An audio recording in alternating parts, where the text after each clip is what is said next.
बातमी नाशिकमधून नाशिकच्या येवल्यामध्ये पतंगोत्सवाची धूम बघायला मिळतेय। 3 दिवस पतंग उडवण्याची चढाओढ ही येवल्यामध्ये सुरू असणार आहे। येवला शहर आणि या शहरामध्ये उत्सवप्रेमी लोक आहेत। मकर संक्रांत हा सण तर येवल्यामध्ये पतंग उडवून साजरा केला जातो।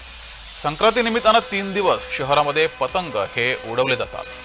तर पतंगोत्सवामुळे शहरातील आकाश हे पतंगमय झाला असून भोगीच्या दिवशी या पतंगोत्सवाला सुरुवात झाली आहे। याचाच आढावा घेतलाय आमचे प्रतिनिधी नरेंद्र बटाव यांनी। पाहूयात। येवला शहरातील मकर संक्रांत हा सण 3 दिवस पतंग उडून साजरा करण्यात येतो। याच पतंगोत्सवाला आजपासून पहिल्या दिवशी सुरुवात झाली असून आपण बघू शकता की आपण एका टेरिसवर आलो। या ठिकाणी मोठ्या जल्लोषात येवलेकर पतंग उडवताना दिसत आहेत।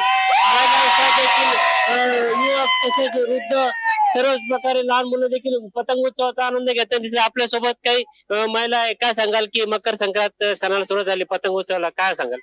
मकर संक्रांत सण पासून पतंगोत्सवांचा आजपासून 3 दिवस येवल्यात पतंगोत्सव साजरा होत असतो। तुम्ही बघू शकता की प्रत्येक ठिकाणी टेरेसवर फुल गर्दी आहे। आम्ही सुद्धा सकाळपासून इथे घरातली कामं आटपून पतंगाचा आनंद घेण्यासाठी टेरेसवर जमलो आहोत। त्याच प्रमाणे माहेरून सुद्धा सासरून काही भगिनी ह्या माहेरी येतात पतंगोत्सवाचा आनंद साजरा करण्यासाठी। त्यापैकीच एक जण आपल्या सोबत काही बाहेर गावून आलेले पतंग प्रेमी देखील आहेत। कुठून आले? मी पुण्यावरून आली।